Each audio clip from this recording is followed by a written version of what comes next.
ऐका, रावणाला मारल्याशिवाय राम राज्य येऊ शकत नाही, म्हणून आपल्याला पहिल्यांदा रावण मारायचा आहे. विठ्ठल विठ्ठल. तरी राममळाची भूमी खूप पवित्र आहे. लक्षपूर्वक ऐका. आदि कवी असणाऱ्या वाल्मिकी ऋषींनी या भूमीचं वर्णन केलं. ही भूमी म्हणजे सामान्य नाही. लक्षपूर्वक ऐका. भगवान राघवेंद्र परमात्मा या भूमीमध्ये राहिले. ही सामान्य भूमी आहे का? अशी पवित्र असणारी भूमी, ज्या भूमीने जगाच्या बापाला आनंद दिला, सामान्य गोष्ट आहे का? ज्या परमात्म्याच्या बाबतीत म्हटलं जातं, सच्चिदानंद रूपाय विश्व प्रत्याधिहित तापत्रय विनाशाय श्रीकृष्णाय वयं नमः. जगाला आनंदित करणारा, जगाला प्रकाशित करणारा असा परमात्मा आहे तो भगवान राम विक्रमान धर्म. ज्या रामप्रभूंनी धर्माची स्थापना करण्यासाठी हा अवतार धारण केला होता. भगवान परमात्मा साक्षात धर्माची मूर्ती होती.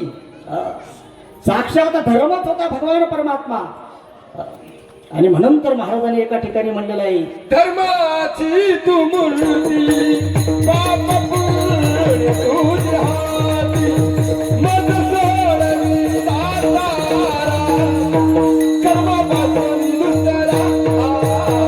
धर्माची तू मूर्ती पाप पुण्य तुझ्या हाती, मज सोडवी दातारा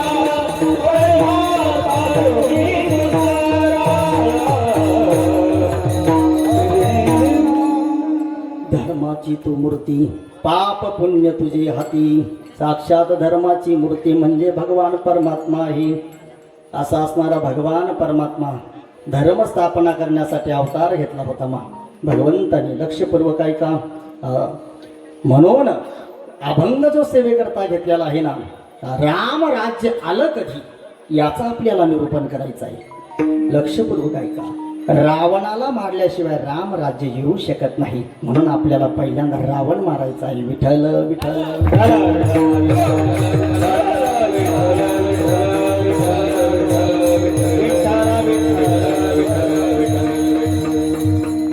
पापाचार होतो ज्या वेळेला या सृष्टीवर पाप होतं, त्यावेळेला पृथ्वी मातेला सहन होत नाही. आणि हीच पृथ्वीरूपी असणारी माता भगवंताजवळ जाते, परमात्म्याला विनंती करते. लक्षपूर्वक ऐका. आणि म्हणून ज्या वेळेला पाप होतं त्यावेळेला भगवान परमात्मा सर्व देवांना सांगतात, ऐका, काळजी करू नका. पापाचार वाढलेला आहे, त्या पापाला संपवण्यासाठी मी अवतार घेणार आहे. यदा यदा हि धर्मस्य ग्लानिर्भवति भारत अभ्युत्थानम धर्मस्य तदात्मानं सृजाम्यहं परित्राणाय साधूनां विनाशाय च दुष्कृतां धर्म संस्थापनार्थाय संभवामि युगे युगे. धर्म रक्षा भैया अवतार घेती आपुल पारिती भक्त जना आपुल पारिती भक्त जना. धर्म रक्षा भैया अवतार घेती आपुल पारिती भक्त जना आपुल पारिती.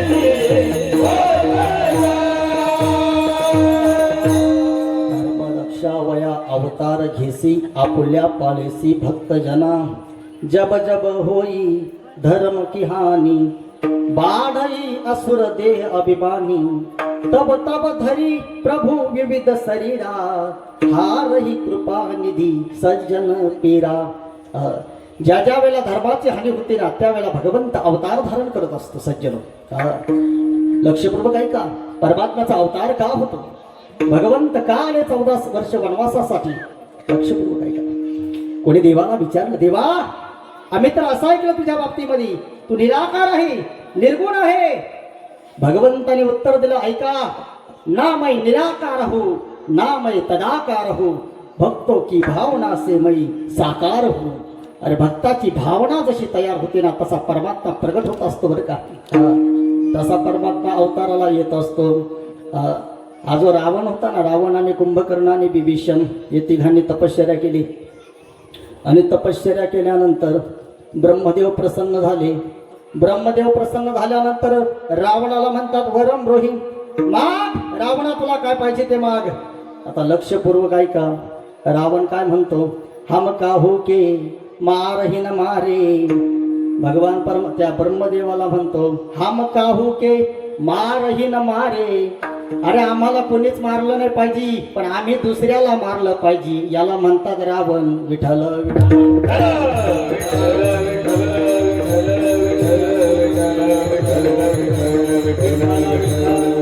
गुरुवारी सर बसलेले समोर ते नेहमी सांगत असतात त्या काळामध्ये एकच रावण होऊन गेला. पण आता कलियुगामध्ये एवढे रावण झाले. कलियुग बैठा मार कुंडली, जाऊ तो मैं कहा जाऊ. आज हर घर में रावण बैठा, इतने राममय कहा से लावू. साधू संतांना त्रास देणारे रावण आता गली गलीत झाले.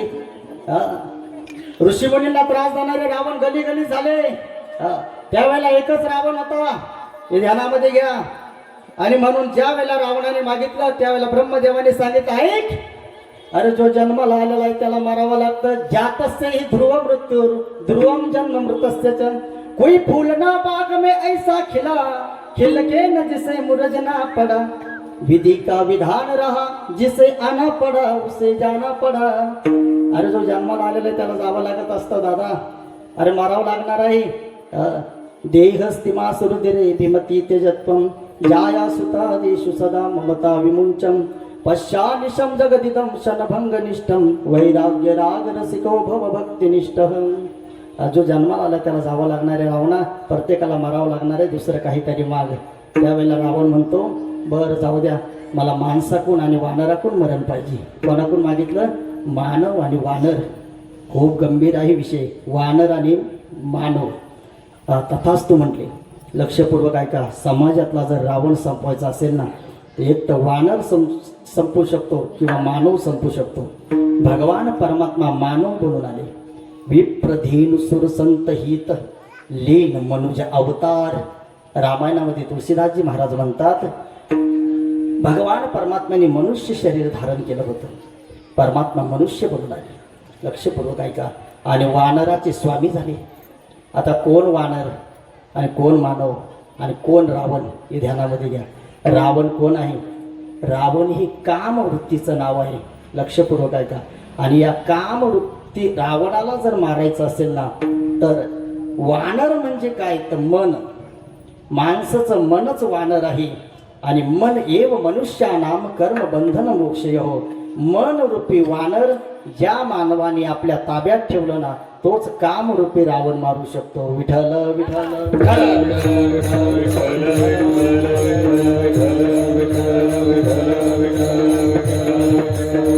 या कामाने चांगल्या चांगल्याची वाट लावली बरं का. धडक मारली शंकरा, धडक मारली शंकरा, धडक मारली शंकरा, धडक मारली शंकरा. ब्रह्माचा मातेरा केला, ब्रह्माचा मातेरा, ब्रह्माचा मातेरा केला, ब्रह्माचा मातेरा. चंद्राची दरारा, चंद्राची दरारा, चंद्राची दरारा, चंद्राची दरारा. यडका यडका यडका यडका यडका यडका यडका मदान केवळ पंचानन, यडका मदान केवळ पंचानन, यडका मदान केवळ पंचानन, यडका मदान केवळ पंचानन. धडक मारली शंकरा, केला ब्रह्म्याचा मातेरा. येडका मदन तो केवळ पंचांगन. चांगल्या चांगल्याला संपवलं बरं का या कामाने. आणि म्हणून लक्षपूर्वक ऐका. हा रावण होता ना, या रावणाला जर मारायचं असेल कामरूपी रावणाला, तर मनरूपी वानरावर विजय मिळवा, तेव्हाच तुम्ही कामरूपी रावण माराल बरं का. कबीरदासजी महाराज एका दोह्यामध्ये म्हणतात, एक अचंबा हमने देखा बंदर दुहे गाय. काय म्हणतात कबीरदासजी? एक अचंबा हमने देखा बंदर दुहे गाय. दूध दूध तो सब पिये, खाली बनारस घी जाय. कळलं का कोणाला? माकड कधी गाय दुहील का? माकड कधी गाय दुहील का? तर कबीरदासजी म्हणतात, माकड गाय दुहत होतं, मी पाहिलं, दूध पिलं. लक्षपूर्वक ऐका. आणि मग शेवट बनारसला घी गेलं. लक्षपूर्वक ऐका. मोठा मार्मिक अर्थ आहे. बंदर दुहे गाय, एक अचंबा हमने देखा. बंदर दुहे गाय, गाय बंदर माकड गाय दुहत आहे. कोणतं गाय? इंद्रिय रूपी असणारं गाय. गोनाम इंद्रिय. आणि त्या गायीचं दोहन कोण करत आहे? माकड. माकड म्हणजे मन. हे मन आहे ना, इंद्रियाचं दोहन करतं. शरीर क्षीण होतं शरीर क्षीण झाल्यानंतर माणूस म्हणतो आता काशीला गेलं पाहिजे. अंगम गलितम पलितम मुंडम दशनविहीनम जातम तुंडम रुद्धो याति गृहीत्वा दंडम तदपि न मुंचति आशा पिंडम भज गोविंदम गोविंदम तू मूढमते. अशी अवस्था होती बरं का शेवटच्या काळामध्ये. आणि म्हणून या मनरूपी असणाऱ्या वानरावर विजय मिळवणाराच का मला मारू शकतो हे ध्यानामध्ये घ्या. आता दोन गोष्टी तुम्हाला महत्वाच्या सांगतो आणि पुढे जातो. एका बाजूला आहे दशानन, एका बाजूला दशानन आहे आणि एका बाजूला आहे दशरथ. रामाचा जन्म कुठे होतो आणि कामाचा जन्म कुठे होतो ते तुम्हाला सांगतो. एका बाजूला आहे दशमुख. दशमुख कोण आहे? रावण. ज्याने आपले 10ही मुख इंद्रियाचं सुख भोगण्यासाठी मोकळे सोडलेले आहे ना, त्याला म्हणतात रावण. लक्षपूर्वक आहे का? तिथे कामाचा असणारा त्या ठिकाणी वास आहे, तिथे कामाची उत्पत्ती आहे. आता दुसरी गोष्ट आहे का? दशरथ, ज्याने 10 इंद्रियाचा रथ बनवलेला आहे आणि आपल्या हातामध्ये लगाम ठेवलेला आहे, त्यांना म्हटलं जातं दशरथ. ज्याने इंद्रियाचा लगाम आपल्या हातामध्ये ठेवलेला आहे, इंद्रियाचा निग्रह केलेला आहे, त्याचं नाव दशरथ आहे. लक्षपूर्वक आहे का? जिथे इंद्रियाचा निग्रह आहे ना, त्या ठिकाणी त्या रथावर राम परमात्मा आरूढ होतात. लक्षपूर्वक आहे का? जिथे दशरथ आहे ना तिथे राम आहे आणि जिथे दशानन आहे ना तिथे काम आहे. विठ्ठल विठ्ठल